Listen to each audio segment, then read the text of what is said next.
Dünyalı varlığımızdan da bir danışıq. Orada Borçalı əhli Gürcü bazarları üçün pomidor xiyar bu becərən əhaliyə dönmədən və çox sürətlə də orada doğru gedir. Və Valih Hacılar da bizim oradaki ziyalı varlığımızı təmsil edən nadir şəxslərdən birisiydi. Heyf ki tez tərk elədi.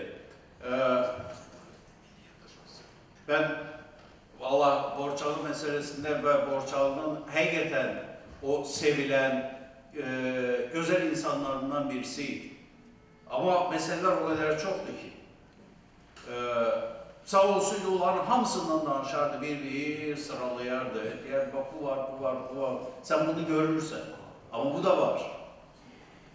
Ve onu da diyeyim, çıkışta da gördük, Azerbaycan-Gürcistan dostluğunun çok qəti tərəfdarlarından birisi.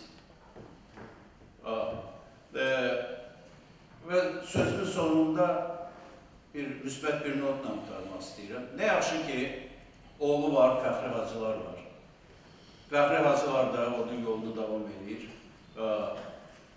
Fəxri Hacılar da salam olsun. Sağ olun.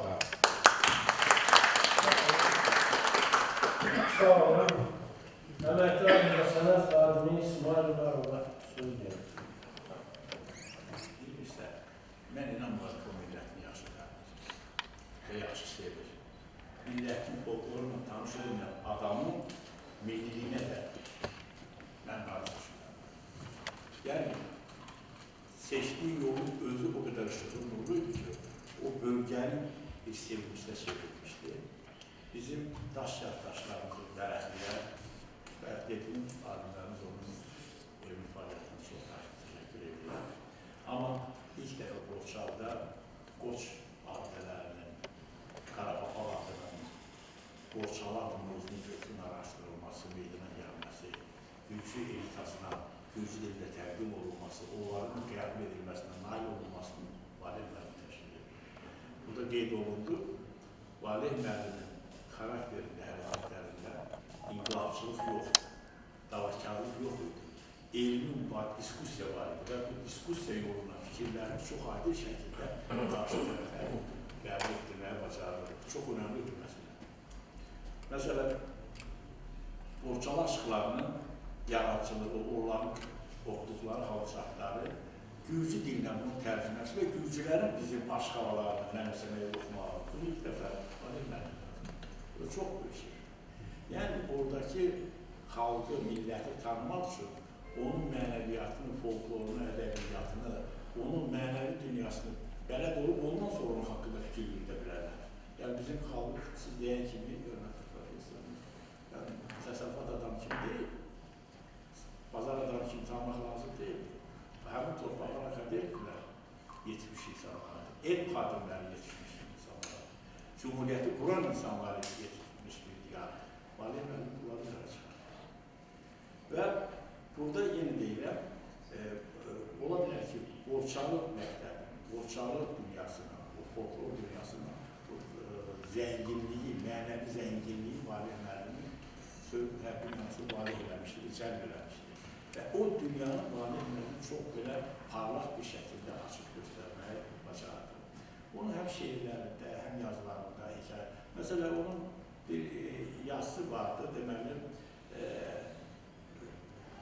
Həşənin ocağı. Bizdə də, bizim kənddə də belə bir ocaq var. İndiyə qədər də ocaqlı deyirlər oraya. Kəndlərdə bir-birinə bənzər hekayələr, fantastik deməli, həmin rəvayətlər vardı. Onların birini qələmə alıb, mən elə bilirəm ki, bizim kənddəkini yaptı. Yəni, kasıb adam arvadı gedir, uşaqları saxlaya bilir, gedir, hər səhər 5-də gedib, 5 lira maral gəlib, onu sağlıq gətirir. Bunlar, bundan uşaqları sağlayır. Yoldaşı baxır ki, bu hara gedir, biz deyil, səhər tezdə baxır, marallar sıraya bilib, sağlıq gətirir. Kişi görünür, marallar qaçır, sonra deyir ki, naha gəldi, baxdı, səni gördüm də bunlar gəlmir. Bu bir qismətidir, sən qisməti qaçır. Eyni hadisə bizim kənddə. Yəni, Borçalı dünyasının bu mənəvi zənginliyi Valih müəllimdə də çox parlaq şəkildə açıq göstərir. Çox nadir adamlarımız var, bəlkə yox. İkinci bir məsələ demək istəyirəm. Valih müəllimin parlaqlığı həm alim kimi, həm ziyalı kimi, həm vətəndaş kimi çox acınacaqlı bir dövlət hesab edir. Yəni sözün həqqi mənasında köçün başladığı bir dövlət hesab edir. Çox təəssüf edirəm ki, Ermənistanın bizim əhalimizin çox böyük belə tarix qədim diyarımızdan qovulması prosesindən üst-üstə düşdüyünə görə Gürcüstandakı köç kölgədə qaldı. O qədər araşdırılmadı, öyrənilmədi. Çünki biz Ermənistandan gələn böyük köç karvanının baskısı altında qaldıq, o qədər fikir vermədik. Amma Gürcüstanda da çox ciddi şəkildə və mən deyərdim ki, dövlət siyasət şəkildə bu həyata keçirir. Məsələn, mən olduğum Bornisa rayonda cəmaatı dövlət çıxartdı. Ayrı-ayrı çıxartmadı. Gəldi, evin pulunu verdi. Dedi, sizə evin pulu 5 manat, 6 manat verər, çıxdı, sizə təhlükəsi vermən, təminat verir. Sonra da evi kim istəyir ona verirlər. Yəni, Qamşaqlı da hakimiyyəti bunu elədi. Bu dövlət səviyyəsində əhalinin departasiya belə dəqiqə çıxarılmasıydı. Həmin dövrdə əhalinin ən çox ziyalara ehtiyacı var idi. Söz deyən, olunan mənzərəni görən, onu işıqlandıran, həmin dövrdə Valih müəllimin təkcə Gürcüstanda yaşamalı və məclislərdə Gürcü dilində Azərbaycanla çıxış eləmək deməyi mənə belə gəlir ki, çox böyük bir vətəndaşlıq, çox büyük vətəndaş obrazlığı təcəssüm edir. Valih müəllim necə də orada gəlmədi və qaldı orada. İndi televizorda baxıram, bəzən Azərbaycan kəndlərində verirlər, filan kənd boşaldı, 170 kənd boşaldı filan. Azərbaycan hansı kənd, hansı oba, hansı diyar boşalır? Ora boşalır ki, oranı ziyalılar birinci tərk edir. Ora yol göstərəni qalmır, olmur. Onlar boşalır. Bax, söhbət olun, bu müəllimi gələndə yenə Valih müəllimi çox böyük bir obrazı görür ki, onun orada yaşamağı, onun orada varlığı bizim bütün Azərbaycanlıların ən böyük bir obrazı idi. Gülcə İqtas bunu belə qəbul eləmişdir ki, həqiqətən həm evliliyin, həm savadının, həm insanlığınla, həm yanaşma tərzindən çox ali idi, çox yüksək idi. Ona görə mən hesab edirəm ki, bizim orada yerimizdə, yurdumuzda, öz ata-baba yurdumuza sahib çıxmamızda Valih müəllimlərin çox böyük xidmətləri var. Allah onları rəhmət eləsin. Çox böyük xidmətləri var. Bunu belə qeyd etmək lazım. Valih müəllim çox möhtəşəm bir kəndlərdir. Davlas kəndi, indi deyəsən Nəsmi bəy dedi, Mehralı bəy kimi bir tarixi şəxsiyyət yetirdiyinə görə kifayətdir ki, ömrü boyu fərq eləsin ki, mənim belə bir şəxsiyyətim var. Yəni, Mehralı bəy o qədər öyrənilməmişdir, mən yeni kısmət bu arma verilən kəndlər zatları hansını zərət eləmişəm. Deməli, bütün qoxularla köçüb etmişlər orada, kənd sahibi. Deməli, Mehralı bəy əgər yaxşı bir kənd qurulsuydu falan, Valih bəy belə bir cid yazılmamışdı. Sözünüz ki, mən vaxtı onun bir film çəkmək istəyirdim. Məsələn, alınma çəkə bilmədim. TRT ilə danışmışdım. Və TRT də mənə deyir ki, Mehralı bəy sizə nə dəxil var? Mehralı bəy bizim qəhrəmandır. Alınmışlar. Deyir, biz də sizin qəhrəmandır. Deyir, o hələqdəki qəhrəmanlıqlar Osmanlı dövründə sonra Atatürk dövründə gəldi falan, bizim qəhrəmanlıqlar deyir, biz də gəlmədi, davranır sonra heç o tərəfələr axtarmadılar, onları araşdırmadılar. Yəni, elə bir kəndin, elə bir qəhrəmanlığın, elə bir, mən deyərdim ki, tarixi zirvədə olan insanların böyük kəndindən, ocağından elə bir adam insanlar, daha şəbət ola bilməz və görünür, boş da bildi ki, onun tarixləşdirdiyi Mehralı bəy həyatını. O kənd bizcə Mehralı bəy, necə də Valih bəy yetisiydi, kifayət eləyərdi ki, tarix boyu davası fəxr eləyə bilərdi. Belə bir alimim var, belə də bir qəhrəman. Mən burada bu sözləri ona görə deyirəm ki, biz oxuyanda Sovet dövründən danışıram. Rəhmətli bizim müəllimlərimiz Şirmət Hüseyin sonra bir dərslik salınır. Sənət və sənətkarlar, sənətkarlıq. Yəni, sən yazdığın özünsən, sən nəyə millətə, xalqa ötürürsən, nəqs edirsən yazılarında, sən özün kimsən. Bunu Tolstoyun timsalına çəkirdirlər ki, Tolstoy Hacı Muradı yazanda Şarxarı şerifi yazma, onu ilə yazmaz. Bir neçə də məktub göndərib, adam göndərib yazma. Tolstoy da bir məktub yazıb, cavab yazıb ki, Rusiya böyükdür, amma ədalət ondan da böyükdür, yazacaq və yazır. Yəni, yazdığı adamdır. Ya əsəri necə, hansı məziyyətləri yarırsa, özünün mənəviyyatı da olur, özünün yüksəkliyi də olur. Bax, Valih müəllim yazdığından da yüksəkdir, o adam. Şəxsiyyətinin vətəndaşlığı. Burada hörmətli Hikmət müəllim dedi, mən o mövzuya toxunmaya bilmərəm ki, yəni yeni Azərbaycanlı obrazı, bu bizi hamımızı sevindir. Və Gürcüstanda yeni Azərbaycanlı obrazı, bizim hamımızın qohum əqrabalarımız yaşayıb, Gedirəməndə görürəm, Gürcü dilində oxuyurlar, yaxşı oxuyurlar, inteqrasiya olurlar, və digər təşkilatda işləyirlər, onlar çox yaxşı. Amma inandığım sizin onlar tam böyük əksəriyyət Azərbaycan yolundur. Azərbaycan ədəbiyyatından xəbərsizdirlər. Azərbaycan mühitindən xəbərsizdirlər. Və bunu tam gəlin açıqca deyirəm ki, elə bir Azərbaycana məhəbbətdən də biraz uzaqlaşırlar. Bunu açıq söyləmək lazımdır. Və burada onları yox, həmişə onlarla daimi işləyən Azərbaycan müştərini çox böyük günahdır. Bax, mənim sorumda gəlib bir burada diaspora komitəsi çalışır. Onu gəlib işte. Buradan nerede? Sabit Mehmetov. Bunların işləridir. Bunların işləridir. Onların Azərbaycana qarşı bu və digər deməli iradları, təklifləri, nələri varsa, onları öyrənib heç vaxt Azərbaycandan qopmağına imkan vermək olmaz. Amma bu var. Siz təhsil dediniz, bu da təhsillər olur. Gürcü dilində oxuyurlar, Gürcü dilində oxuyana qapılar açıqdır, çox yaxşı qalmış. Amma bunun biraz milliliyi var, o millilik burada axsıdır. Bunun xahiş edirəm ki, bizim həm hörmətli deputatlarımız, həm hörmətli diaspora bunları nəzərə alsın. Və bir şey gözümüzü anlatmıyor. 7-8 ildə, 10 ildən sonra uzağı Borçalının bir ərazi vahid kimi Gürcüstana verilməyinin 300 illiyi olacaq. Yəni, hamınız bilirsiniz ki, bu Nadir Şahın dövründə olsun, 300 il oldu. 300 ilin özü balaca bir müddət deyil, böyük bir müddətdir. Ən azından 300 ildir bu yerin adı Borçalıdır. Bu 300 hələ sənə təhvil veriləndə olub Borçalı, adı olur. Ondan sonra qəzaç şəkildə, sultanlıq şəkildə filan, Sovet dövründə də.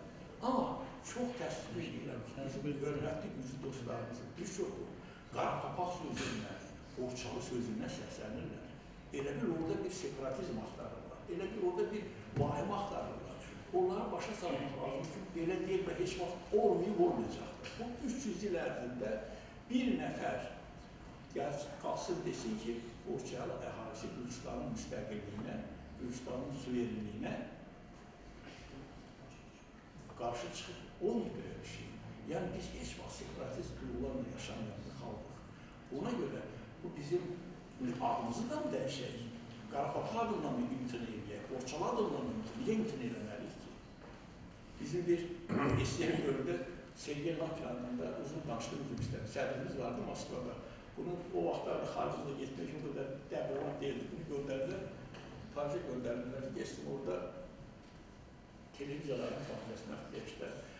Səfər ərəfəsində bunu geri qaytardılar. Dedilər ki, Lakin söyləyək, fransız dilində çox deyədər səslər, ona görə getməzlər. İndi bu sözün Gürcü dilində tərcüməsi nədir ki, sən bunu xoşlanırsan?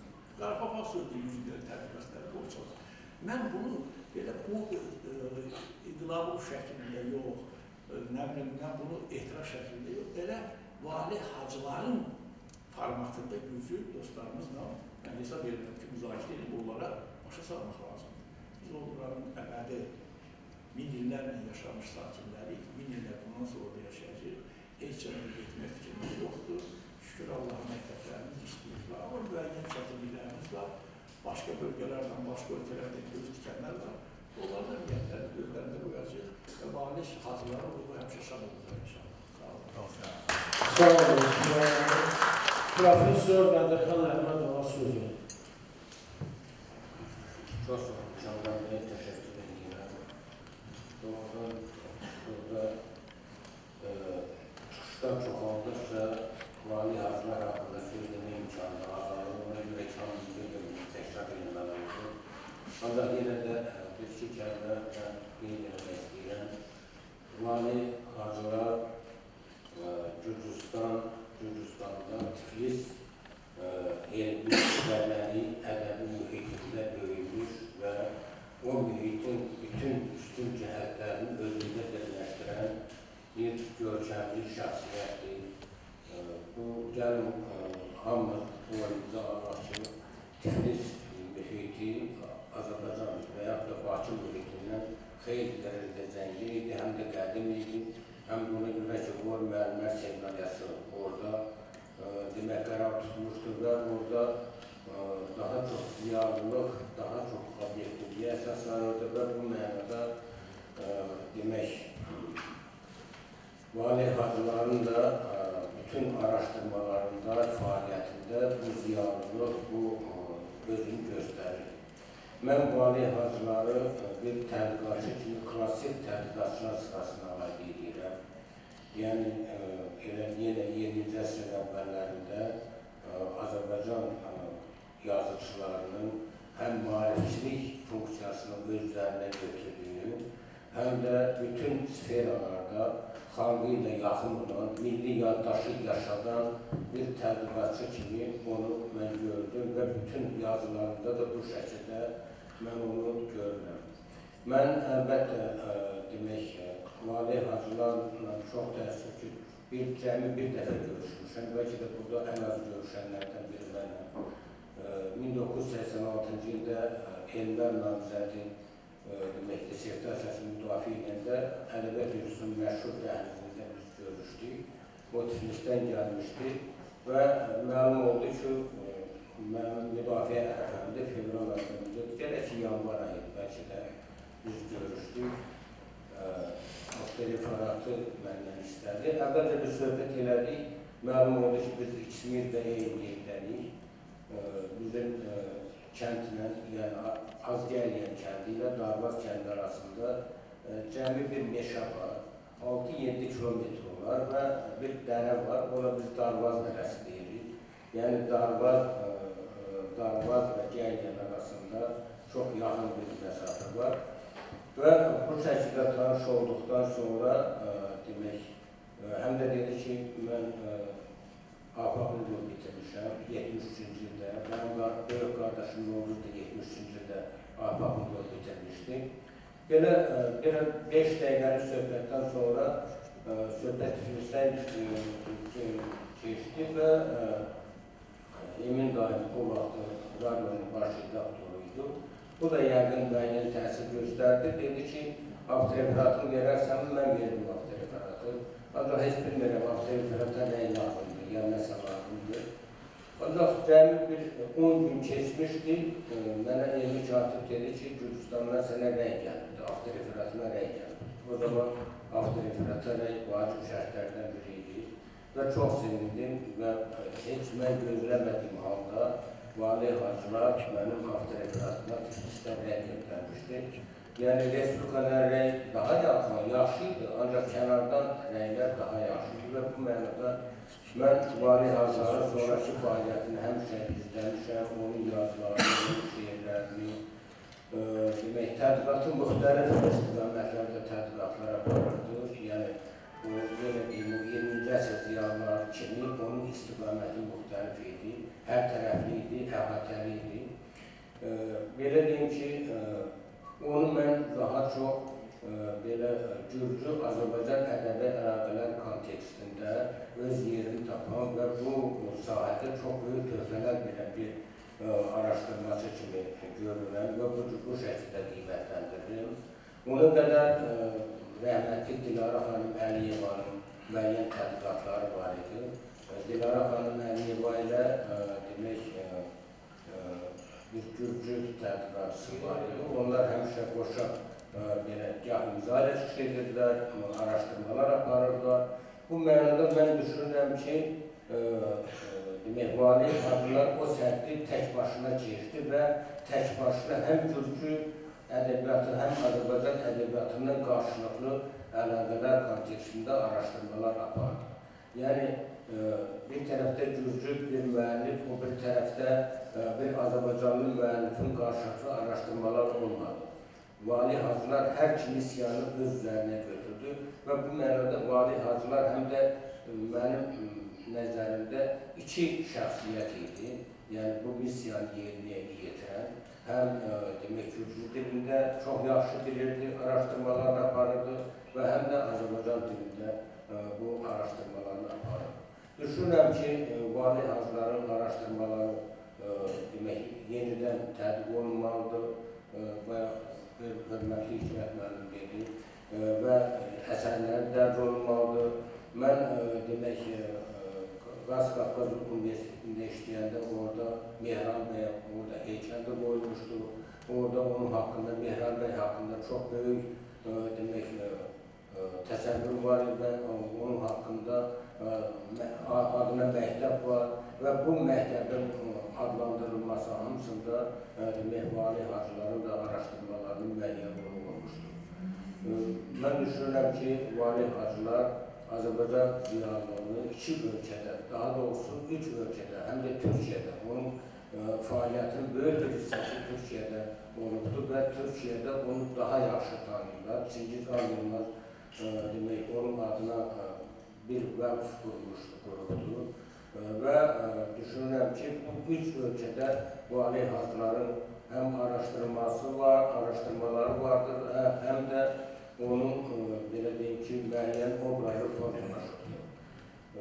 Mən bu görüşü təşkil edənlərə, bu anın günü təşkil edənlərə təşəkkür edirəm və bir daha vali hacıları ruhu şad olsun. Sağ olun. Sağ olun. İndi isə Xəzər Klinikasının baş həkimi, dil üzrə fəlsəfə doktoru İlqar Müslümova söz verir.